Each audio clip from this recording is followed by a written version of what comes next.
اعوذ باللہ من الشیطان الرجیم بسم اللہ الرحمن الرحیم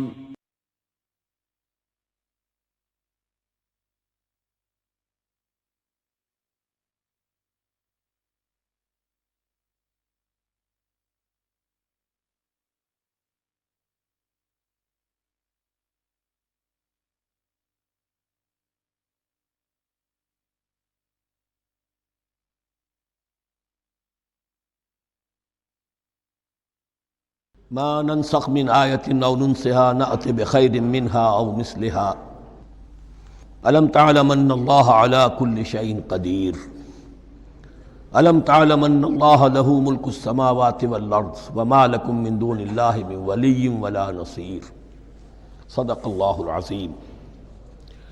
ان آیات مبارکہ کا ترجمہ اگرچہ ہم کر چکے ہیں، لیکن اس کا جو اصل مفہوم ہے اور اس کا پس منظر ہے اس کو سمجھنا ضروری ہے۔ آپ کو معلوم ہے کہ اللہ کا دین آدم سے لے کر این دم تک ایک ہی ہے۔ نوح کا دین، موسیٰ کا دین، عیسیٰ کا دین، محمد کا دین صلی اللہ علیہ وسلم علیہ الصلوۃ دین ایک ہی ہے۔ شریعتوں میں فرق رہا ہے، اور یہ فرق جو رہا ہے اس کا اصل سبب یہ ہے کہ نوع انسانی مختلف اعتبارات سے ارتقاء کی مراحل طے کر رہی تھی۔ ذہنی پختگی، شعور کی پختگی، پھر سوشل ایولیوشن، تمدنی ارتقاء، یہ مسلسل جاری تھا۔ لہذا اس ارتقاء کے جس مرحلے میں رسول آئے اسی کی مناسبت سے ان کو تعلیمات دے دی گئیں۔ ان میں وہ حصے بھی تھے کہ جو ایٹرنل ہیں، جو ہمیشہ رہیں گے، اور ایسے بھی تھے کہ جو اس زمانے کی مناسبت سے تھے۔ اب جب اگلا رسول آئے گا تو ظاہر بات ہے کہ ان میں سے کچھ چیزوں میں تغیر و تبدل ہو جائے گا، کچھ چیزیں نئی آ جائیں گی، کچھ پرانی ساقط ہو جائیں گی۔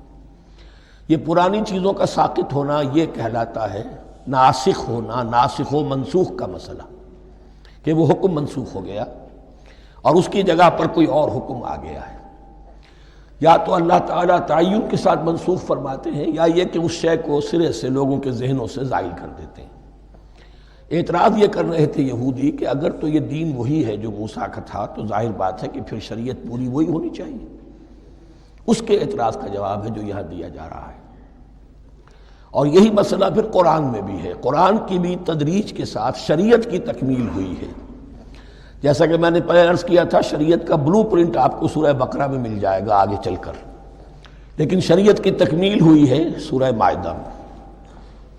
یہ جو تقریباً 5-6 سال کا وقفہ ہے، اس میں کچھ احکام شروع میں دیے گئے، پھر ان میں رد و بدل کر کے، اور پھر آخر میں الیوم اکملت لکم دینکم واتممت علیکم نعمتی ورضیت لکم الاسلام دینا۔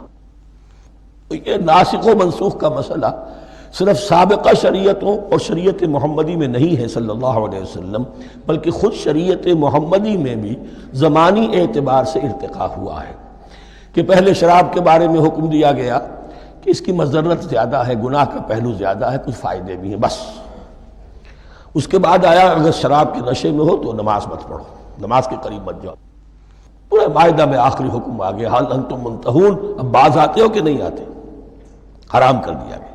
تو یہ تدریجاً ہوا ہے۔ تو ناسخ و منسوخ قرآن میں بھی ہے، اور ناسخ و منسوخ قرآن اور تورات کے مابین بھی ہے۔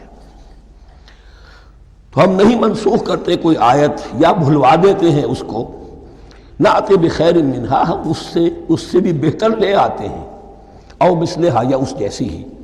الم تعلم ان اللہ علی کل شیء قدیر، اب یہ کہ یہ تو اللہ کی اتھارٹی ہے، مالک الملک وہ ہے، دین اس کا ہے، اس میں وہ جس طریقے سے چاہے کسی چیز کے اندر تبدیلی پیدا کر دے۔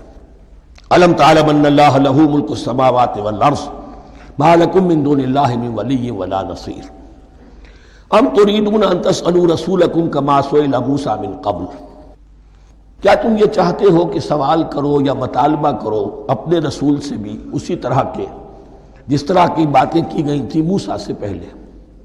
مثلا ہم دیکھ چکے ہیں کہ ان سے کہا گیا کہ ہم نہیں مانیں گے جب تک کہ اللہ کو دیکھ نہ لے عیاناً، یا اسی طرح کے اور مطالبے جو حضرت موسیٰ علیہ السلام سے کیے جاتے تھے۔ یہاں مسلمانوں کو سکھایا جا رہا ہے کہ اس روش سے باز آؤ، ایسی بات تمہارے اندر پیدا نہیں ہونی چاہیے۔ وَمَن يَتَبَدَّلِ الْكُفْرَ بِالْإِيمَانِ فَقَدْ ضَلَّ سَوَاءَ السَّبِيلِ، ظاہر بات ہے ایسی حرکتیں بھی اب مسلمانوں میں سے بھی جو منافقین ان میں شامل تھے وہی کر رہے ہوں گے۔ اس لیے فرمایا کہ جو کوئی ایمان کو ہاتھ سے دے کر کفر کو لے لے گا، یعنی منافق چونکہ دو طرفہ ہوتا ہے، اب اس کا بھی امکان ہوتا ہے کہ یکسو ہو جائے کفر کی طرف، اور اس کا بھی امکان ہوتا ہے کہ بالآخر یکسو ہو جائے ایمان کی طرف۔ مذبذبین بین ذالک کی کیفیت میں جو مبتلا ہے، اس کے دو یہ امکانات ہیں۔ تو جو کفر کی طرف جا کر مستقل طور پر راغب ہو گیا اس کا ذکر ہے، وَمَن يَتَبَدَّلِ الْكُفْرَ بِالْإِيمَانِ فَقَدْ ضَلَّ سَوَاءَ السَّبِيلِ، تو وہ تو سیدھی راہ سے بھٹک گیا۔ وَدَّ كَثِيرٌ مِّنْ أَهْلِ الْكِتَابِ لَوْ يَرُدُّونَكُم مِّن بَعْدِ إِيمَانِكُمْ كُفَّارًا، اہل کتاب میں سے بہت سے لوگ ہیں جو چاہتے ہیں کہ کسی طرح لوٹا کر لے جائیں تمہیں تمہارے ایمان کے بعد پھر کفار بنا دیں۔ یہ ایسے ہی ہے کہ جیسے کسی بلی کی دم کٹ جائے تو وہ یہ چاہے گی کہ ساری بلیوں کی دمیں کٹ جائیں کہ وہ کوئی علیحدہ سے نمایاں نہ رہے۔ تو وہ چاہتے تھے کہ یہ چیزیں جو ہیں ان کو واپس لے آیا جائے، اہل ایمان کو بھی کفر میں لے آیا جائے، حسدا من عند انفسہم، اور یہ ان کا طرز عمل ان کے حسد کی وجہ سے کہ کیوں یہ نعمت جو ہے ان کو دے دی گئی۔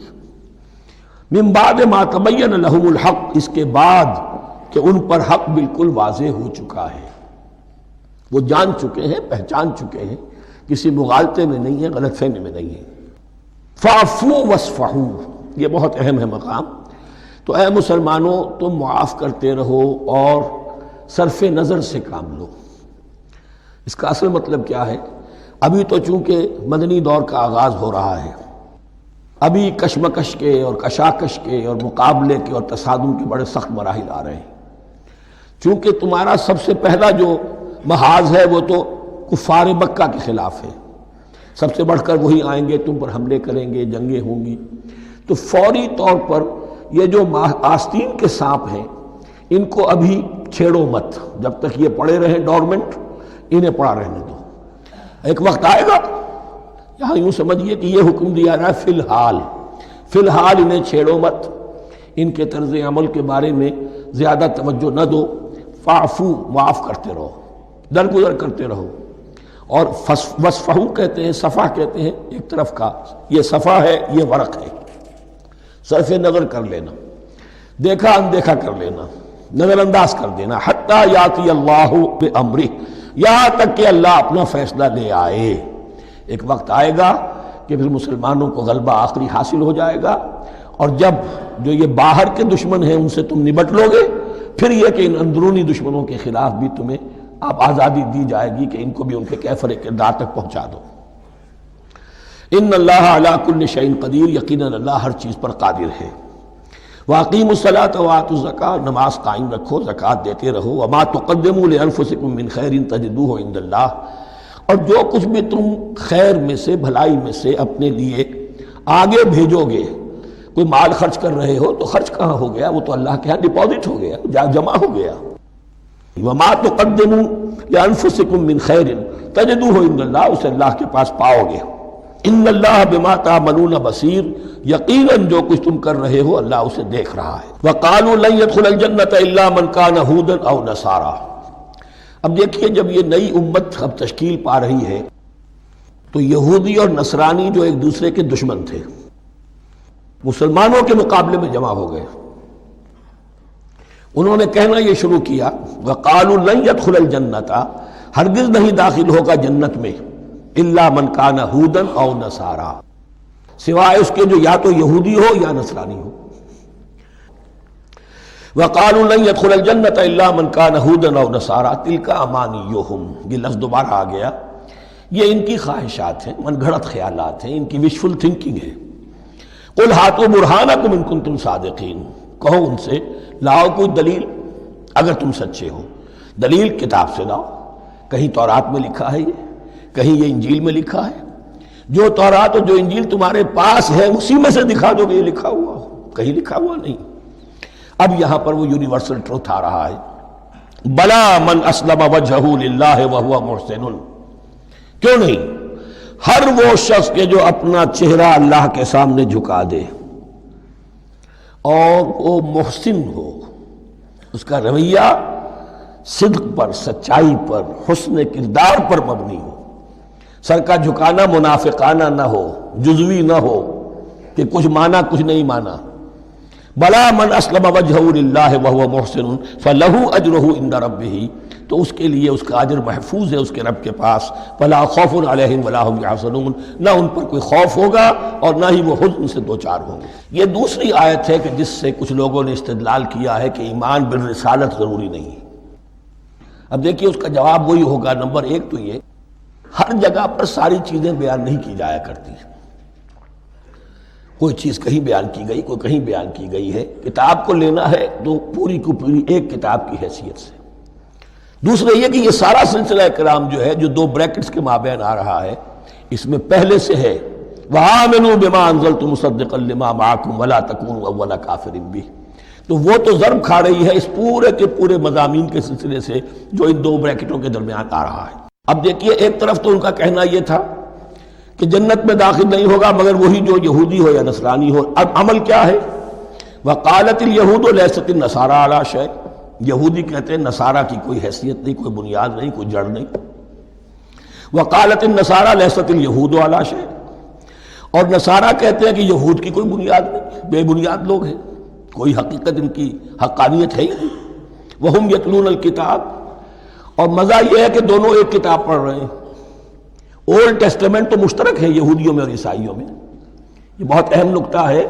اور جدید عیسائیت میں جو ایک بہت بڑی طاقت ابھر رہی ہے امریکہ میں، وہ ہے کہ جو یہ عیسائیت کو جیوڈائز کر رہی ہے، کیونکہ رومن کیتھولک مذہب جو تھا اس نے تو چونکہ گویا کہ سارا رشتہ توڑ لیا تھا بائبل سے، سارا اختیار پوپ کے ہاتھ میں آ گیا تھا، لیکن پروٹیسٹنٹس نے پھر بائبل کو قبول کیا۔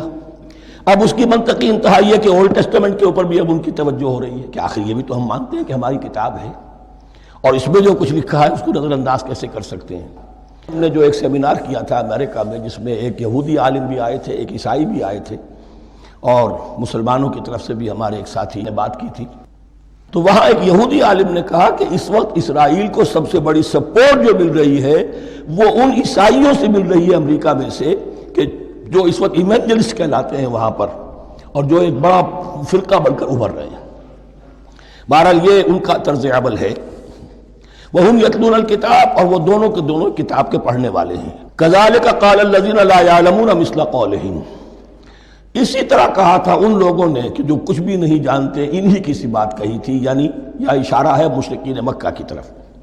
فَاللَّهُ يَحْكُمُ بَيْنَهُمْ يَوْمَ الْقِيَامَةِ فِيمَا كَانُوا فِيهِ يَخْتَلِفُونَ، تو اللہ تعالیٰ فیصلہ کر دے گا ان کے مابین قیامت کے دن ان تمام باتوں کا جن میں کہ یہ اختلاف کر رہے تھے۔ وَمَنْ أَظْلَمُ مِمَّنْ مَنَعَ مَسَاجِدَ اللَّهِ أَنْ يُذْكَرَ فِيهَا اسْمُهُ وَسَعَىٰ فِي خَرَابِهَا۔ اب دیکھیے یہاں جو بخیہ یہ آیات آ رہی ہیں، تو اگرچہ خطاب تو ہے وہ بریکٹس کے مابین، خطاب میں بنی اسرائیل، لیکن اب یہاں کچھ ریفرنسز اہل مکہ کی طرف شروع ہو گئے ہیں، اور اس کے بعد سے حضرت ابراہیم کا تذکرہ آئے گا، پھر تحویل قبلہ کا ذکر آئے گا۔ تحویل قبلہ میں ظاہر بات ہے کہ وہ قبلہ جو ہے وہ مشرکین مکہ کے قبضے میں تھا اس وقت، اس حوالے سے ریلیونٹ کچھ مضامین جو ہیں اس کی تمہید باندھی جا رہی ہے۔ یہ ساری تمہید ہے جو آگے آنے والا مضمون ہے تحویل قبلہ، جو علامت تھی اس بات کی کہ اب وہ سابقہ امت مسلمہ معزول کر دی گئی اور نئی امت محمد صلی اللہ علیہ وسلم اس مقام پر نصب کر دی گئی، انسٹال کر دی گئی۔ اس کے حوالے سے جو مسئلے اٹھیں گے، اسی لیے قال الذین لا یعلمون مثل قولہم، میں نے عرض کیا کہ یہ مشرکین مکہ کی طرف اشارہ ہے۔ ومن اظلم ممن منع مساجد اللہ یذکر فیہا اسمہ، اس سے بڑھ کر ظالم کون ہوگا جو اللہ تعالیٰ کی مسجدوں سے لوگوں کو روکے کہ وہ اس میں اس کا نام لے سکے۔ چونکہ مشرکین مکہ نے مسلمانوں کو محروم کر دیا تھا حرم سے، اب وہاں جانے کی ان کو اجازت نہیں تھی۔ سن 6 میں حضور گئے بھی ہیں، تب بھی یہ کہ صلح حدیبیہ ہو گئی، واپس آنا پڑا، عمرہ کرنے کی اجازت نہیں ملی۔ سن 7 میں پھر ہوا ہے، تو یہ 7 برس بہت شاہ گزرے ہیں محمد الرسول اللہ صلی اللہ علیہ وسلم اور اہل ایمان پر۔ اب یہاں ذکر ہو رہا ہے ان کا، قریش کا۔ وَمَنْ أَظْلَمُ مِمَّنْ مَنَعَ مَسَاجِدَ اللَّهِ أَنْ يُذْكَرَ فِيهَا اسْمُهُ وَسَعَىٰ فِي خَرَابِهَا، اور وہ اس کی تخریب میں لگے ہوئے ہیں۔ یہ خراب تخریب یہ تخریب دو طرح کی ہوتی ہے، ایک ظاہری تخریب ہوتی ہے کسی مسجد کو گرا دینا، اور ایک ظاہری نہیں باطنی معنوی ہوتی ہے۔ وہ جو تخریب ہے وہ یہ ہے کہ توحید کی بجائے اسے شرک کا اڈا بنا دیا ہے۔ وہ تو دنیا کے بت قدوں میں پہلا وہ گھر خدا کا، ہم اس کے پاسباں ہیں، وہ پاسباں ہمارا، 360 بت رکھ دیے گئے اس گھر میں لا کر، جو ابراہیم نے تعبیر کیا تھا توحید خالص کے لیے۔ وَسَعَىٰ خرابہا، یہ لفظ ذرا نوٹ کر لیجئے، یہ ایک حدیث میں بھی آیا ہے، بڑی دلدوز حدیث ہے، اور میں چاہتا ہوں کہ آپ اسے ذہن میں رکھیں۔ حضور نے فرمایا یوشک ان یاتی علی الناس زمان، اندیشہ ہے کہ لوگوں پر یعنی میری امت پر ایک زمانہ ایسا بھی آ جائے گا، اب گنتے جائیے، لا یبقى من الاسلام الا اسمہ، اسلام میں سے اس کے نام کے سوا کچھ نہیں بچے گا، ولا یبقى من القرآن الا رسمہ، قرآن میں سے اس کے رسم الخط، الفاظ اور حروف کے سوا کچھ نہیں بچے گا، اسی کی اللہ تعالیٰ نے ضمانت دی ہے، یہ محفوظ رہے گا رسم عثمانی۔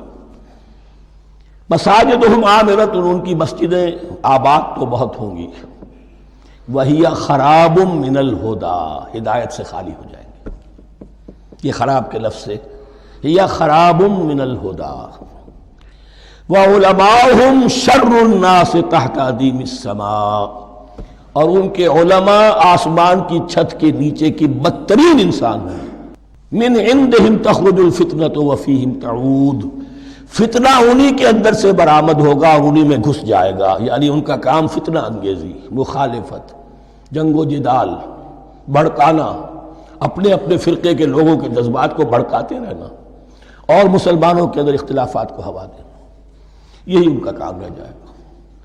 آج جن کو ہم علماء کہتے ہیں ان کی عظیم اکثریت اس کیفیت سے دوچار ہو چکی ہے۔ جب مذہب اور دین پیشہ بن جائے تو کوئی خیر اس میں باقی نہیں رہتا۔ یہ دین اور مذہب پیشہ نہیں تھا، اسلام میں کوئی پیشوائیت نہیں، اسلام میں کوئی پاپائیت نہیں، اسلام میں کوئی برہمنزم نہیں، اسلام تو ایک کھلا، ہر شخص کتاب اللہ پڑھے، ہر شخص عربی سیکھے، ہر شخص کو امامت کے قابل ہونا چاہیے، ہر شخص اپنی بچی کا نکاح خود پڑھائے، ہر شخص اپنے والد کا جنازہ خود پڑھے۔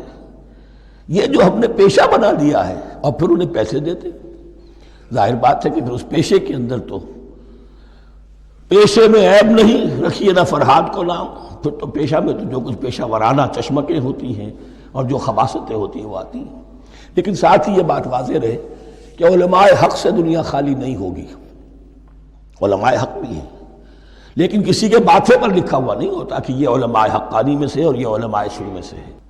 باقی یہ صحیح بات ہے کہ اکثریت ادھر جا چکی ہے، ورنہ امت کا بیڑا غرق نہ ہوتا، سیدھی سیدھی بات، یہ بیڑا غرق ہوا ہے تو آخر کوئی سبب ہے۔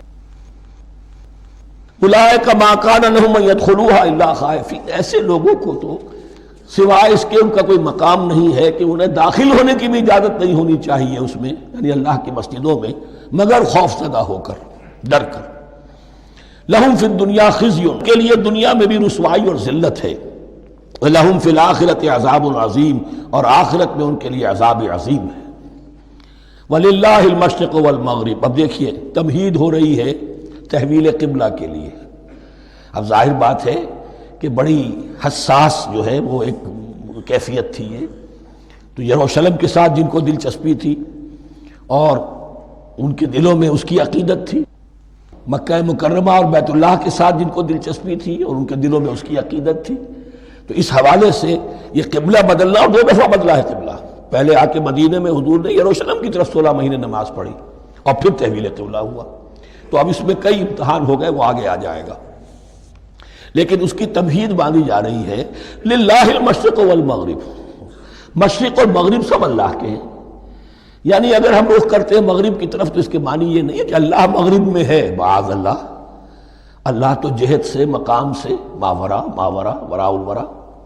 یہ تو یہ ہے کہ ایک یکسانیت پیدا کرنے کے لیے، اجتماعی رنگ دینے کے لیے ایک چیز کو قبلہ بنا دیا، علامت ہے۔ غالب نے ٹھیک کہا ہے، قبلے کو اہل نظر قبلہ نما کہتے ہیں۔ قبلہ جو ہے وہ مسجود تو نہیں ہے پرے سرحد ادراک سے اپنا مسجود، قبلے کو اہل نظر قبلہ نما کہتے ہیں۔ للہ المشرق والمغرب فینما تولوا فثم وجہ اللہ، جدھر بھی تم رخ کرو گے وہ اللہ ہی کا رخ ہے۔ ان اللہ واسع علیم، یقیناً اللہ بہت وسعت والا ہے، بہت وسعت والا ہے، وہ کسی سمت میں محدود نہیں ہے، اور علیم ہے، ہر شے کا جاننے والا ہے۔ دیکھیے یہاں یہ آیت کہہ کے اور چھوڑ دیا مسئلہ، اگلے مسئلے پر آ گئے۔ آگے آپ کو پتہ چلے گا کہ یہ در حقیقت ایک تمہید باندھی جا رہی ہے تحویل قبلہ کے لیے۔ وقالوا اتخذ اللہ ولدا سبحانہ، اور ان میں وہ بھی ہیں، اب ظاہر بات ہے یہاں پھر اشارہ ہو رہا ہے وہ اہل مکہ کی طرف، جنہوں نے یہ کہا ہے کہ اللہ نے اولاد اپنے لیے اختیار کی، یعنی وہ کہتے تھے کہ یہ جو فرشتے ہیں یہ اللہ کی بیٹیاں ہیں، نصارہ کہتے تھے کہ حضرت مسیح اللہ کے بیٹے ہیں، اور یہودیوں کا بھی ایک گروہ ایسا تھا جو حضرت عزیر کو اللہ کا بیٹا کہتا تھا۔ بل لہ ما فی السماوات والارض، نہیں، آسمانوں اور زمین میں جو کچھ ہے اسی کی ملکیت ہے، سب مخلوق ہیں، مملوک ہیں، خالق اور مالک صرف وہ ہے۔ کل لہ قانتون، اور سب کے سب اس کے فرما بردار ہیں، بڑے سے بڑا رسول، بڑے سے بڑا ولی، بڑے سے بڑا فرشتہ، بڑے سے بڑے اجرام سماویہ، سب کل لہ قانتون۔ بدیع السماوات والارض، وہ آسمان اور زمین کو پیدا کرنے والا ہے بغیر کسی شے کے۔ یہ ابداع اور خلق ان میں فرق ہے۔ ابداع، بلکہ شاہ ولی اللہ دہلوی نے حجت اللہ البالغہ کا جو پہلا چیپٹر ہے اس کو یہی 3 عنوان دیے ہیں۔ اللہ تعالیٰ کے افعال بنیادی طور پر 3 ہیں، ابداع، خلق، تدبیر۔ ابداع ہے جسے انگریزی میں کہتے ہیں کریشن ایکس نہیلو، عدم محض سے کچھ بنا دیا، کچھ نہیں تھا اور بنا دیا، کن فیکون، یہ ابداع ہے۔ خلق ہے اب ایک چیز سے دوسری چیز بنانا، گارے سے انسان بنایا، یہ تخلیق ہے، آگ سے جن بنایا، یہ تخلیق ہے، نور سے فرشتے بنایا، یہ تخلیق ہے۔ تو ابداع، بدیع وہ ہے کہ جس نے نئی چیز، اسی لیے بدعت ہمارے ہاں کہلاتی ہے وہ شے جو دین میں نہیں تھی اور خواہ لا کے شامل کر دی گئی، جس کی کوئی جڑ بنیاد دین میں نہیں ہے، وہ بدعت ہے۔ اس سے یہ لفظ بدیع السماوات والارض، وَإِذَا قَضَىٰ أَمْرًا فَإِنَّمَا يَقُولُ لَهُ كُن فَيَكُونُ، اس کی شان تو یہ ہے کہ جب وہ کسی معاملے کا فیصلہ کر لیتا ہے تو بس کہتا ہے کہ ہو جا، اور وہ ہو جاتی ہے۔ وَقَالَ الَّذِينَ لَا يَعْلَمُونَ لَوْلَا يُكَلِّمُنَا اللَّهُ وَتَأْتِينَا آیَةٌ، اور کہا ان لوگوں نے جو علم نہیں رکھتے، یہاں پھر وہی مشرکین مکہ کی طرف روح سخن ہے، کیوں نہیں بات کرتا ہم سے اللہ، اور کیوں نہیں کوئی لے آتا ہمارے پاس کوئی نشانی۔ یہ میں عرض کر چکا ہوں، یہ مضمون جو ہے کہ ان کا مطالبہ تھا بہت شدت کے ساتھ کہ کوئی معجزے ویسے ہی دکھاؤ جیسے تم کہتے ہو کہ عیسیٰ نے دکھائے تھے، موسیٰ نے دکھائے تھے، تو ہمارے یہ مطالبے پورے کر دو، ہم مان لیں گے۔ یہ ذکر آئے گا سورہ انعام میں اور پھر سورہ بنی اسرائیل میں۔ کذالک قال الذین من قبلہم مثل قولہم، اسی طرح کی باتیں جو لوگ ان سے پہلے آئے تھے وہ بھی کہتے رہے۔ تشابہت قلوبہم، ان کے دل ایک دوسرے سے مشابہ ہو گئے ہیں۔ قد بینا الآیات لقوم یوقنون، اور ہم نے تو اپنی آیات کو واضح کر دیا ہے ان لوگوں کے لیے جو یقین کرنا چاہیں۔ انا ارسلناک بالحق بشیرا ونذیرا، اے نبی ہم نے آپ کو بھیجا ہے حق کے ساتھ بشیر اور نذیر بنا کر۔ بنیادی حیثیت آپ کی یہ ہے کہ آپ اہل حق کو بشارت دیں، فراح و ریحان و جنت نعیم، فسلام لک من اصحاب الیمین، یہ بشارت دیجیے۔ اور جو غلط راستے پر جائیں، کفر کریں، منافقت میں مبتلا ہوں، ملحد ہوں اور بدعملی کریں، ان کو آپ خبردار کر دیجئے کہ جہنم ان کے لیے تیار کر دی گئی ہے۔ آپ کا کام دعوت ہے، ابلاغ ہے، تبلیغ ہے، نصیحت ہے۔ وَلَا تُسْأَلُ عَنْ أَصْحَابِ الْجَحِيمِ، آپ سے سوال نہیں کیا جائے گا جہنمیوں کے بارے میں کہ محمد یہ کیوں جہنم میں پہنچ گئے، ہم نے تمہیں بھیجا تھا، تمہارے ہوتے ہوئے یہ جہنمی کیوں ہو گئے؟ نہیں، یہ آپ کی ذمہ داری نہیں ہے۔ کون جنت میں جانا چاہتا ہے، کون جہنم میں جانا چاہتا ہے، یہ آدمی کا اپنا فیصلہ ہے۔ آپ کا کام ہے کہ حق کو واضح کر دیں، ہاں وضاحت میں کمی نہ رہ جائے، حق واضح ہو جائے، کوئی اشتباہ نہ ہو، بالکل مبرہن ہو جائے، واضح ہو جائے، بس یہ ذمہ داری آپ کی ہے، اس سے زیادہ نہیں۔ یہ مسئولیت جو ہوتی ہے، انسان اگر اپنی اصل مسئولیت سے زیادہ ذمہ داری اپنے سر پر ڈال لے تو اس سے بھی بہت بڑی بڑی گمراہیاں پیدا ہوتی ہیں۔ اور اس کا جو تذکرہ ہو رہا ہے بڑی گمراہی، تو معاذ اللہ وہ تو ہمارے حوالے سے ہوتی ہے۔ ہمارے ہاں کی بہت سی جماعتیں جو ہیں اسی طرح کی غلطیوں کی وجہ سے وہ غلط راستوں پر پڑ گئی، پوری تحریکیں برباد ہو گئی۔ لیکن یہاں بھی حضور کا معاملہ کیا ہو رہا تھا کہ حضور چاہتے تھے کہ کسی طرح یہ علماء یہود ایمان لے آئے۔ بہرحال حضور کے دل میں رغبت، آخر مکے میں آپ تھے تو دعائیں مانگتے تھے، اے اللہ عمرو ابن ہشام اور عمر ابن خطاب میں سے کسی ایک کو تو میری جھولی میں ڈال دے۔ تو اسی طرح کی دعا آپ نے کی ہوگی۔ فرمایا وَلَن تَرْضَىٰ عَنْكَ الْيَهُودُ وَلَا النَّصَارَىٰ حَتَّىٰ تَتَّبِعَ مِلَّتَهُمْ۔ اے نبی کسی مغالطے میں نہ رہیے، ہرگز راضی نہیں ہوں گے آپ سے نہ یہ یہودی اور نہ نصرانی، جب تک کہ آپ پیروی نہ کریں ان کی ملت کی۔ لہذا امید منقطع کر لیجیے، اس لیے کہ زیادہ امید ہو تو مایوسی ہو جاتی ہے۔ اقبال نے بہت خوب کہا ہے بندہ مومن کے بارے میں، جس کی امیدیں قلیل، جس کے مقاصد جلیل۔ مقصد اونچا لیکن امید قلیل رکھیے، اللہ چاہے گا تو ہو جائے گا، نہیں چاہے گا تو میرا کام تو اپنی حد تک اپنا فرض ادا کر دینا ہے۔ اس سے زیادہ کی جو ہے خواہش اپنے دل میں پالیں گے، کسی اجلت پسندی میں گرفتار ہو جائیں گے، کہیں دائیں بائیں ہک اور کرک کے ذریعے سے کہیں پہنچنے کی کوشش کریں گے اور اپنے آپ کو بھی برباد کر دیں گے۔ لن ترضى عنك اليهود ولا النصارى حتى تتبع ملتهم قل ان هدى الله هو الهدى، کہہ دیجئے دیکھو ہدایت تو ہے اللہ کی ہدایت۔ وَلَئِنِ اتَّبَعْتَ أَهْوَاءَهُمْ، اور نبی آپ بھی کان کھول کر سن لیں، اگر آپ نے ان کی خواہشات کی پیروی کی، یہاں ہم جوڑ دیں گے الفاظ بالفرض بفرض محال، اگر آپ نے ان کی خواہشات کی پیروی کی کہ کچھ چلو لے دو کر معاملہ کر لو، کچھ ان کی بات مانو، کچھ اپنی بات منوا لو۔ یہ مکے میں بھی قریش کی طرف سے بھی آیا تھا کہ کچھ اپنی بات منوا لیجئے، کچھ ہماری بات کمپرومائز کیجئے۔ اب ظاہر بات ہے کہ یہاں اب یہود کے ساتھ یہی معاملہ ہے۔ وَلَئِنِ اتَّبَعْتَ أَهْوَاءَهُمْ بَعْدَ الَّذِي جَاءَكَ مِنَ الْعِلْمِ مَا لَكَ مِنَ اللَّهِ مِنْ وَلِيٍّ وَلَا نَصِيرٍ، اور اگر بفرض محال آپ نے پیروی کی ان کی خواہشات کی، اس کے بعد کہ آپ کے پاس علم آ چکا، تو نہیں ہوگا کوئی بھی اللہ کے مقابلے میں آپ کے لیے کوئی مددگار یا حمایتی۔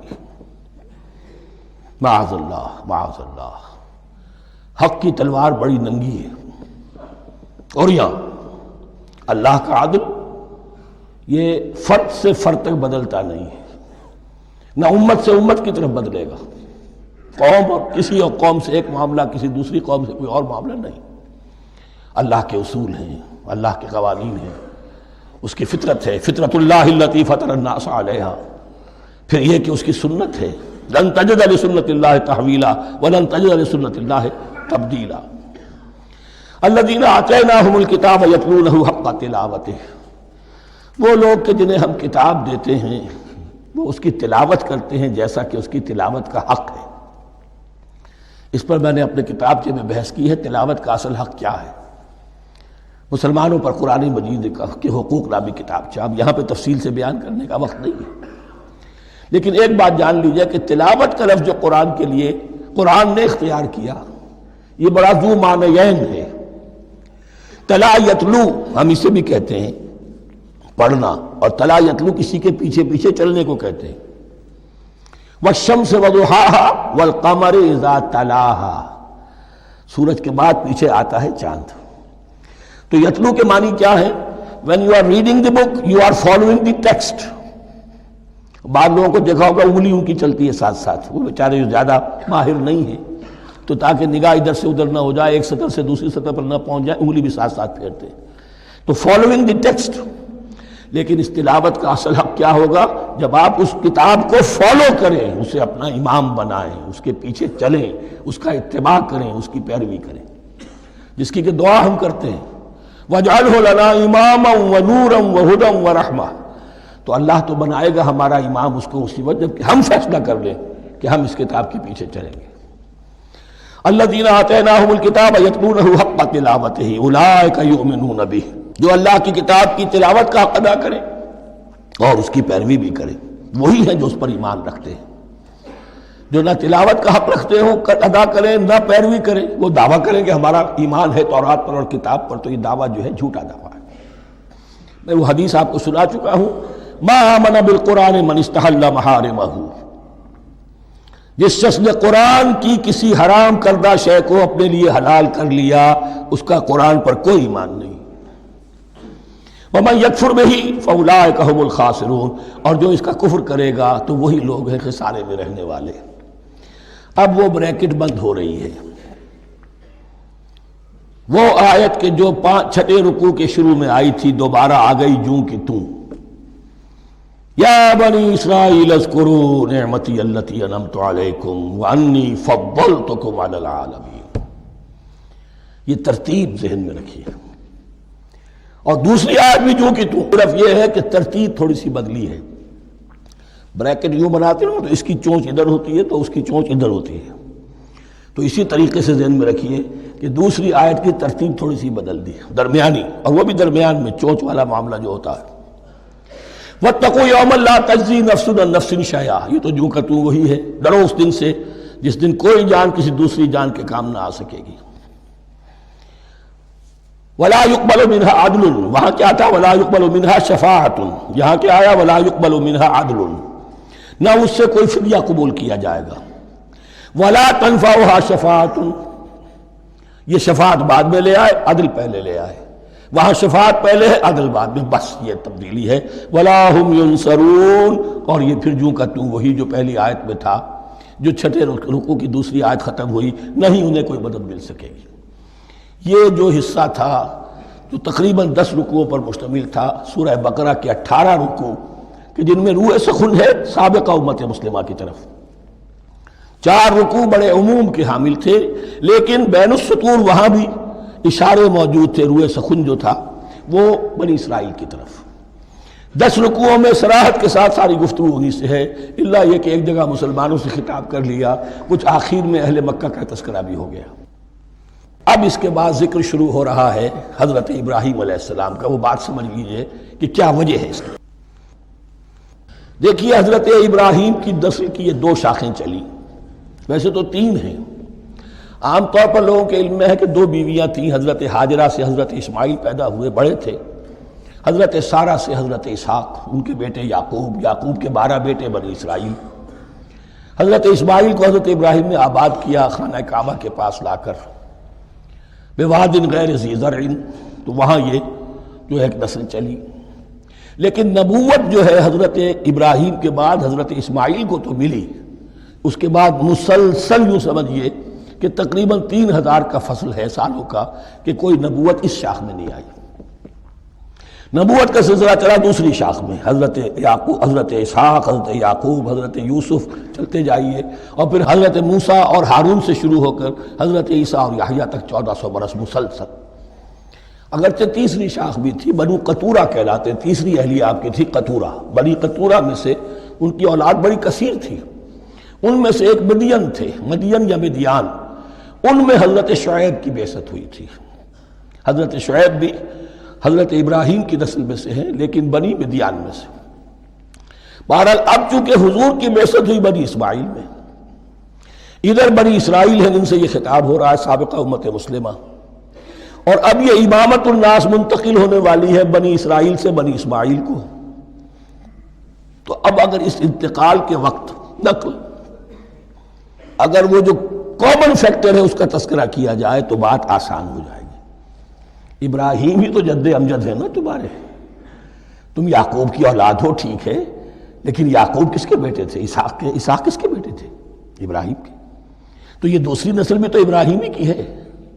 اس حوالے سے ان کے لیے سہل بنایا جا رہا ہے کہ بات کو سمجھو، یہ صرف یہ ہے کہ 2 پیڑھی اوپر جا کر مل گئے اور لانا خیر سنا۔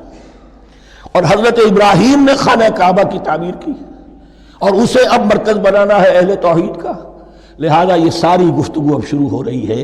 4 رکوع اب وہ ہیں 15ویں سے شروع ہو کر 18ویں تک، جن کا اصل مضمون ہے تحویل قبلہ۔ وَإِذِ ابْتَلَىٰ إِبْرَاهِيمَ رَبُّهُ بِكَلِمَاتٍ فَأَتَمَّهُنَّ، اور ذرا یاد کرو جب ابراہیم کو آزمایا اس کے رب نے بہت سی باتوں میں۔ میرا ایک کتابچہ ہے حضرت ابراہیم کی شخصیت پر، حج اور عید الاضحیٰ اور ان کی اصل روح، اور اس میں ایک تحریر ہے، ایک تقریر ہے۔ جو تحریر ہے وہ مجھے بہت پسند ہے کہ کیسے کیسے امتحان آئے ہیں حضرت ابراہیم علیہ السلام پر۔ فاتمہن، اب یہ ایک جملے میں ایک پوری داستان ہے، اس نے ان سب کو پورا کیا، سب میں پاس ہو گیا، ہر امتحان سے کامیابی کے ساتھ with flying colors ہر امتحان سے نکلے۔ قال انی جاعلک للناس اماما، تب ہم نے کہا اے ابراہیم اب میں تمہیں نوع انسانی کا امام بنانے والا ہوں۔ قال ومن ذریتی، انہوں نے کہا اور میری نسل کے بارے میں بھی یہ وعدہ ہے کہ نہیں؟ قال لا ینال عہد الظالمین، فرمایا میرا یہ عہد ظالموں سے متعلق نہیں ہوگا۔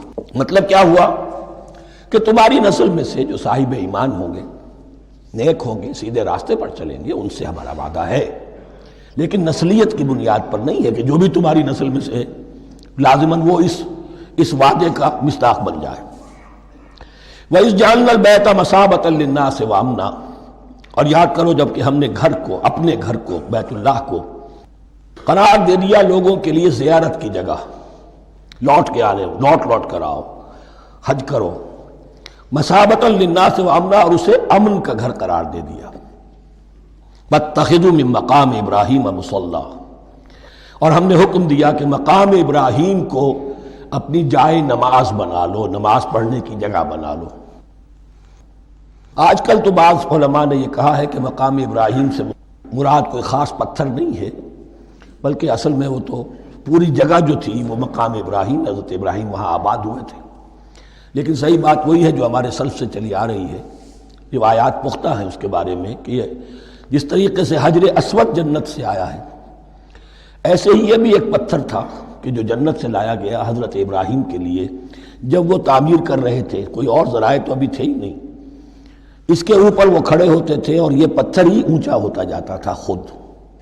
اب جیسے جیسے تعمیر اوپر جا رہی ہے تو اس کے لیے یہ پتھر اونچا ہوتا تھا، وہ پتھر ہے جو مقام ابراہیم اب بھی محفوظ ہے، اور وہاں پر پھر طواف کر کے کعبے کا مکمل، پھر اس کے آس پاس جو ہے 2 رکعت جو ہے وہ ادا کی جاتی ہے نماز۔ وَعَهِدْنَا إِلَىٰ إِبْرَاهِيمَ وَإِسْمَاعِيلَ أَن طَهِّرَا بَيْتِيَ لِلطَّائِفِينَ وَالْعَاكِفِينَ وَالرُّكَّعِ السُّجُودِ، اور ہم نے عہد لے لیا تھا ابراہیم اور اسماعیل سے کہ تم دونوں ہمارے اس گھر کو، بیتیا میرے اس گھر کو پاک رکھو۔ اب یہ تطہیر بھی دونوں طرح کی ہوگی، ظاہری صفائی بھی ہو، گند نہ ہو، تاکہ زائر آئیں تو ان کے دلوں میں جو کدورت پیدا نہ ہو، کوفت نہ ہو، کھلی فضا ہو، صاف رکھو۔ اور تطہیر باطنی، وہاں توحید کا چرچا ہو، کوئی اور کفر اور شرک جو ہے وہ نہ آنے پائے۔ ان طہرا بیتی للطائفین والعاکفین، طواف کرنے والوں کے لیے، اعتکاف کرنے والوں کے لیے، والرکع السجود، اور رکوع اور سجود کرنے والوں کے لیے۔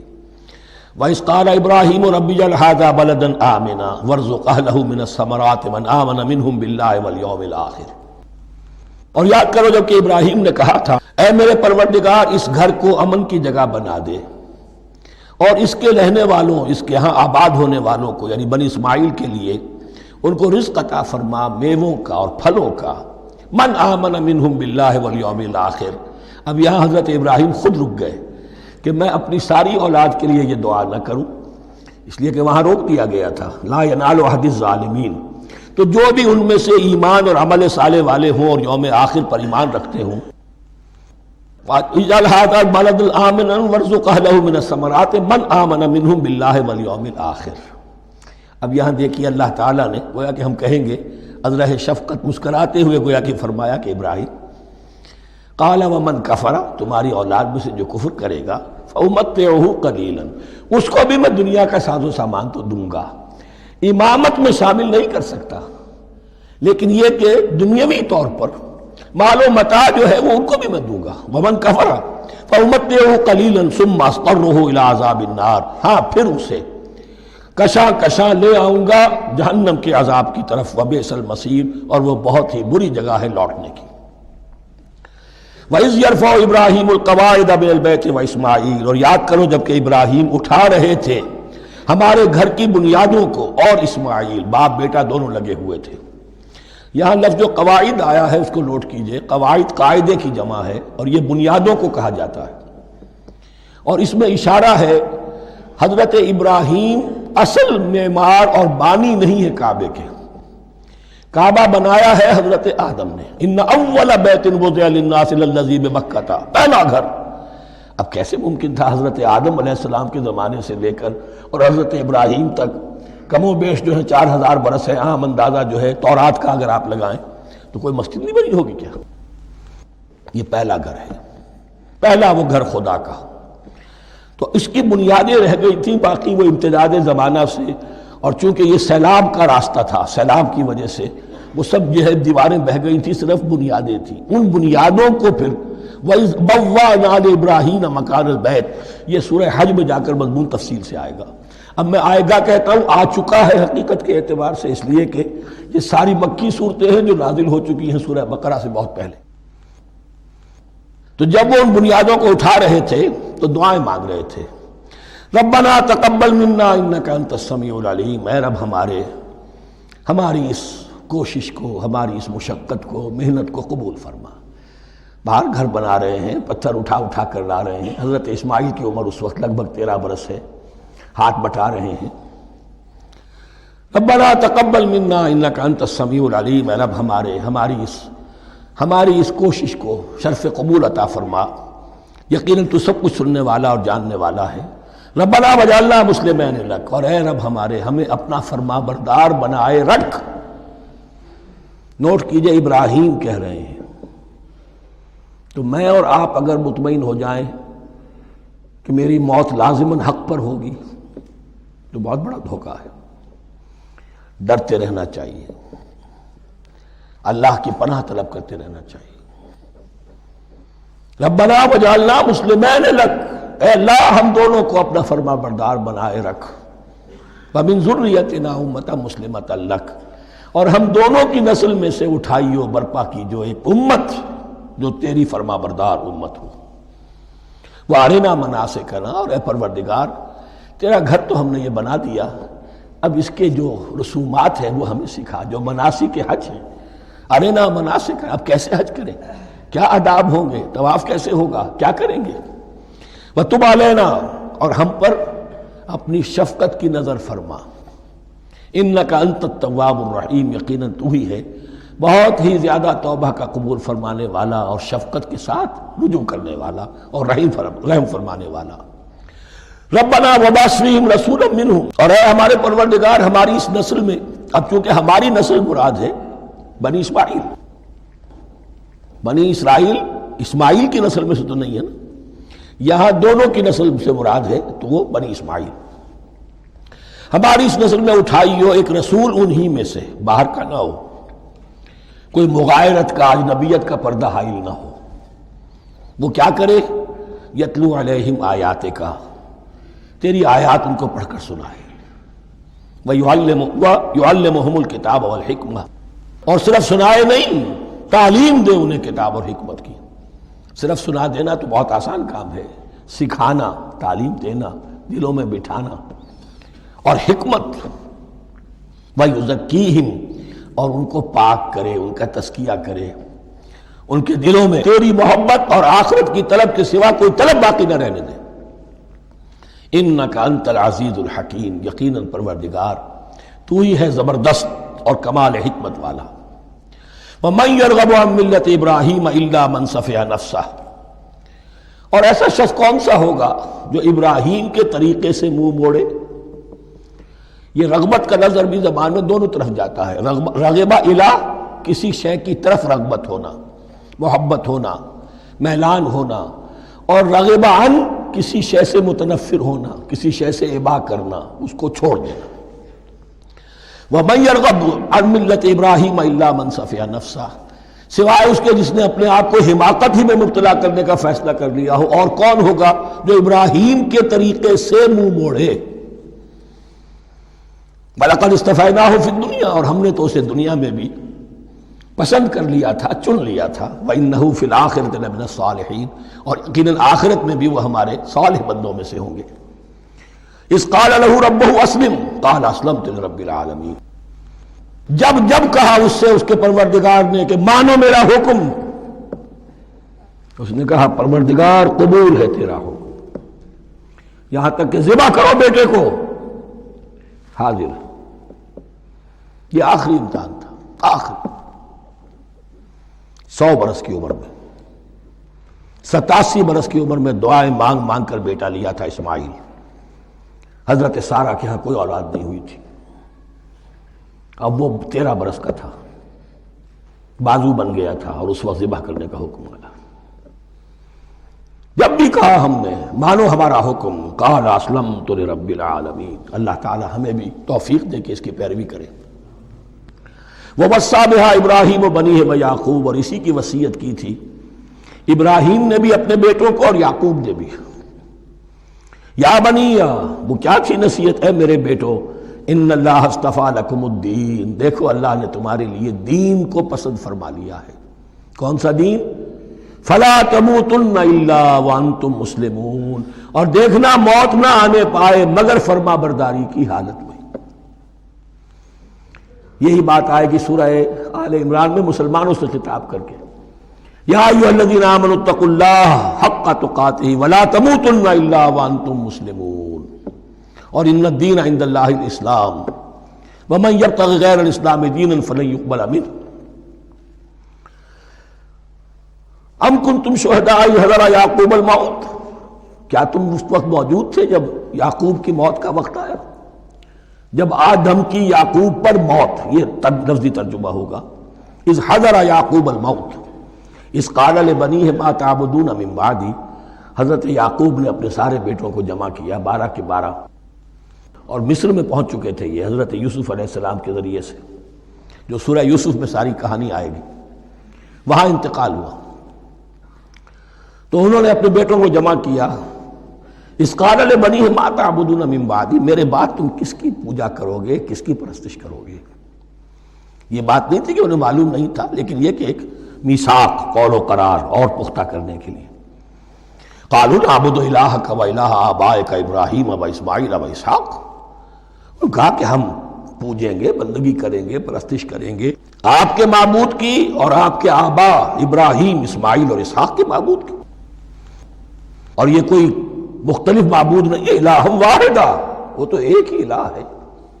وَنَحْنُ لَهُ مُسْلِمُونَ، ہم اس کے لیے اس کے سامنے سر جھکاتے ہیں، اسی کی فرما برداری کا اقرار کرتے ہیں۔ تِلْكَ أُمَّةٌ قَدْ خَلَتْ، یہ آیت 2 مرتبہ آئے گی اسی رکوع میں۔ یہ ایک گروہ تھا انسانوں کا جو گزر گیا، ابراہیم، اسماعیل، اسحاق، یعقوب، ان کی اولاد، قد خلت، وہ گزر گئے۔ لہا ما کسبت ولکم ما کسبتم، ان کے لیے تھا جو انہوں نے کمایا، اور تمہارے لیے ہوگا جو تم کماؤ گے۔ یعنی یہاں پدرم سلطان بود کا کوئی مقام نہیں ہے، ہر شخص کے لیے اپنا عمل، اپنا ایمان، اپنی کمائی۔ وَلَا تُسْأَلُونَ عَمَّا كَانُوا يَعْمَلُونَ، تم سے یہ نہیں پوچھا جائے گا کہ وہ کیا کرتے تھے، تم سے پوچھا جائے گا تم کیا کر کے لائے ہو۔ تو راچے ہے، پدرم سلطان بود تو راچے ہے، تم کیا ہو بھائی، تو اپنی بات کرو، باپ تمہارا سلطان تھا، ہوگا۔ وَقَالُوا كُونُوا هُودًا أَوْ نَصَارَىٰ تَهْتَدُوا، لیکن اس پس منظر میں اب ان کی خباثت کو نمایاں کیا جا رہا ہے کہ یہ تو تھی وصیت ابراہیم کی اور یعقوب کی، اور اس وقت کے یہود و نصارہ کا کیا رویہ ہے؟ قَالُوا كُونُوا هُودًا أَوْ نَصَارَىٰ تَهْتَدُوا، وہی متحدہ محاذ حضور کے خلاف۔ یا تو یہودی، انہوں نے کہا کہ یا یہودی ہو جاؤ یا نصرانی تو ہدایت پر ہو جاؤ گے۔ قل بل ملت ابراہیم حنیفا، کہہ دیجئے نہیں، بل نتبع، ہم تو نتبع یہاں پر محذوف مانیے، بل نتبع ملت ابراہیم حنیفا، نہیں، ہم تو پیروی کریں گے ابراہیم کے طریقے کی، بالکل یکسو ہو کر۔ وما کان من المشرکین، اور وہ مشرکوں میں سے نہیں تھے۔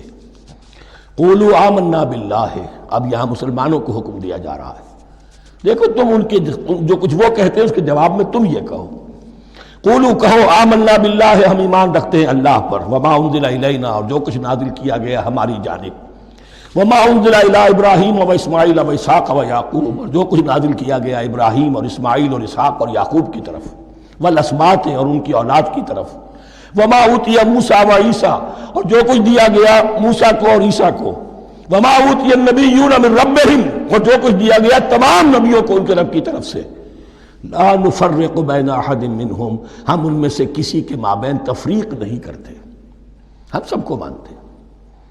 دیکھیے ایک ہے تفضیل، کسی کو ایک کو زیادہ افضل سمجھنا دوسرے سے، یہ اور بات ہے، وہ تو سورہ آل عمران میں آئے گا تلک الرسل فضلنا بعضهم علی بعض۔ تفریق یہ کہ ایک کو مانے ایک کو نہ مانے، ان رسولوں میں سے ایک کا انکار سب کا انکار، لا نفرق بین احد منہم ونحن له مسلمون، اور ہم نے تو اسی کی فرما برداری کا قلادہ اپنی گردن میں ڈال دیا ہے۔ فَإِنْ آمَنُوا بِمِثْلِ مَا آمَنْتُمْ، پھر اے مسلمانوں اگر یہ بھی ایمان لائیں یہود اور نصارہ بالکل اسی طرح جیسے تم ایمان لائے ہو، نو کمپرومائز، ٹھیک ٹھیک وہی دین اختیار کریں، وہی راستہ جو کہ محمد کے ذریعے سے تمہیں دیا گیا صلی اللہ علیہ وسلم۔ فَإِنْ آمَنُوا بِمِثْلِ مَا آمَنْتُمْ بِهِ فَقَدْ اهْتَدَوْا، تب وہ ہدایت پر ہوں گے۔ وَإِنْ تَوَلَّوْا، اور اگر وہ پیٹھ موڑ لیں، فَإِنَّمَا هُمْ فِي شِقَاقٍ، تو اس کے معنی یہ ہیں کہ وہ زدم زدہ میں اور دشمنی کے اندر وہ مبتلا ہو چکے ہیں۔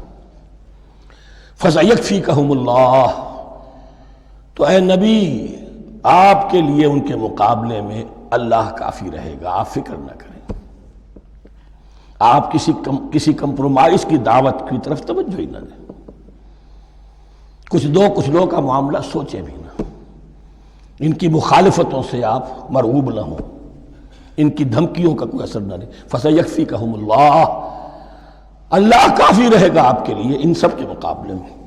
وَهُوَ السَّمِيعُ الْعَلِيمُ، اور یقیناً وہ سب کو سننے والا اور جاننے والا ہے۔ ایسا نہیں ہے کہ اسے معلوم نہ ہو کہ آپ اس وقت کن حالات میں ہیں، کیسی مشکلات میں ہیں، کس طرح کی نازک صورتحال دن بدن جو ہے شکل بدل رہی ہے، لیکن آپ قائم رہیں۔ یہ ہے جگہ جہاں پر خون پڑا ہوا ہے، اس نسخے میں جو حضرت عثمان تلاوت فرما رہے تھے، اور اس وقت باغیوں نے انہیں شہید کیا ہے۔ ان کی زوجہ محترمہ نائلہ، انہوں نے بچانا چاہا ہے تو ان کی انگلیاں کٹ گئیں، اور خون جو ہے وہ فَسَيَكْفِيكَهُمُ اللَّهُ، ان الفاظ پر وہ خون پڑا ہے، وہ دھبا اب بھی موجود ہے۔ وَهُوَ السَّمِيعُ الْعَلِيمُ، اور وہ سب کچھ سننے والا اور جاننے والا ہے۔ صبغۃ اللہ، کیا معنی؟ یہاں پر بھی ایک آپ کو محذوف ماننا ہوگا، اخترنا صبغۃ اللہ، ہم نے تو اختیار کر لیا ہے اللہ کے رنگ کو۔ وَمَنْ أَحْسَنُ مِنَ اللَّهِ صِبْغَةً وَنَحْنُ لَهُ عَابِدُونَ، اور اللہ سے بہتر رنگ کس کا ہوگا، اور ہم تو بس اسی کی بندگی، اسی کی پرستش کرنے والے ہیں۔ قُلْ أَتُحَاجُّونَنَا فِي اللَّهِ وَهُوَ رَبُّنَا وَرَبُّكُمْ، اے نبی ان سے کہیے کہ کیا تم ہم سے محاجہ کر رہے ہو، حجت بازی کر رہے ہو، جھگڑ رہے ہو، دلیل بازی کر رہے ہو اللہ کے بارے میں؟ وَهُوَ رَبُّنَا وَرَبُّكُمْ، وہ تو ہمارا رب بھی ہے تمہارا رب بھی ہے، رب تو ایک ہے، رب بھی ایک، اس کا دین بھی ایک، ہاں شریعتوں میں فرق ہوا ہے۔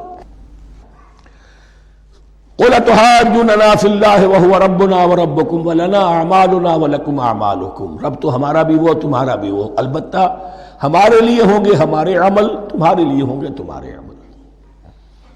وَنَحْنُ لَهُ مُخْلِصُونَ، اور ہم تو اس کے لیے اپنے آپ کو خالص کر لینے والے ہیں۔ یہ ذرا 3 الفاظ یہاں پہ نوٹ کر لیجئے، یہ میرے اور آپ کے لیے لمحہ فکریہ ہیں۔ نحن لہو مسلمون، 136ویں آیت اس پر ختم ہوئی، ہم اس کے سامنے سر تسلیم خم کرتے ہیں، ان میں سے تو ہم بھی شامل ہیں۔ نحن لہو عابدون، آیت نمبر 138، ہم اس کی بندگی کرنے والے ہیں، اسی کی بندگی کرنے والے ہیں۔ تو صرف اسلام نہیں، عبادت اور ٹوٹل عبادت، ٹوٹل بندگی، پوری زندگی میں اس کے ہر حکم کی پیروی اور اطاعت۔ اس سے آگے بات آئی وَنَحْنُ لَهُ مُخْلِصُونَ، یہ عبادت اخلاص کے ساتھ نہیں ہے تو منافقت ہے۔ اس عبادت سے کوئی دنیا کی منفعت پیش نظر نہ ہو،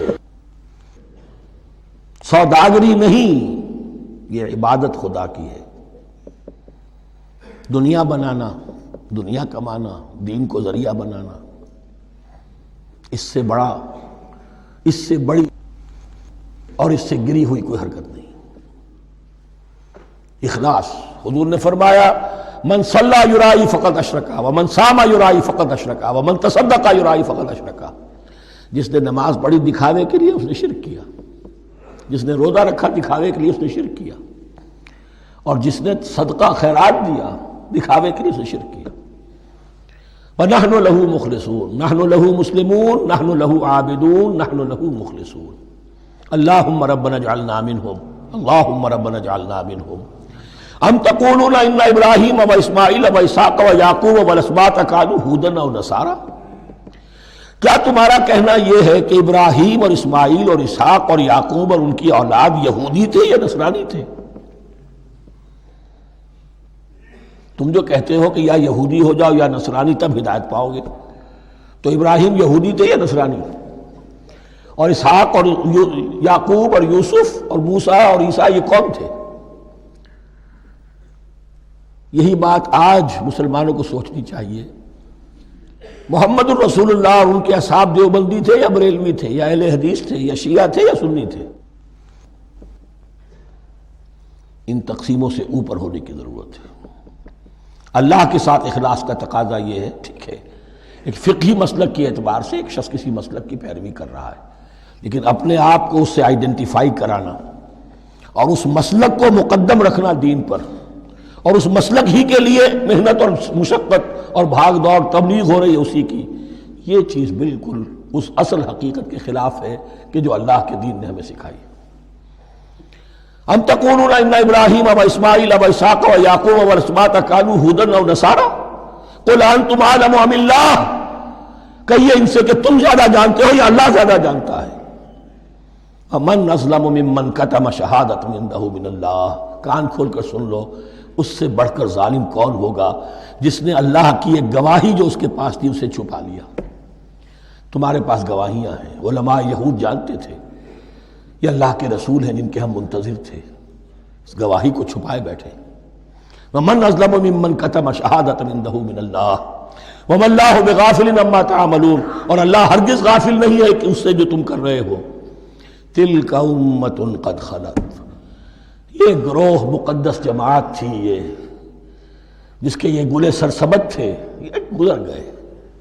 لہا ما کسبت ولکم ما کسبتم. جو کمائی انہوں نے کی، جو عمل انہوں نے کمائے وہ ان کے لیے، تمہارے لیے نہیں. تمہارے لیے وہ ہوگا جو تم کماؤ گے. ولا تسألون عما كانوا يعملون. اور تم سے ان کے عمل کے بارے میں نہیں پوچھا جائے گا کہ انہوں نے کیا کیا، تم سے سوال یہ ہوگا کہ تم نے کیا کیا. بارک اللہ لی ولکم فی القرآن العظیم ونفعنی وإیاکم بالآیات والذکر الحکیم.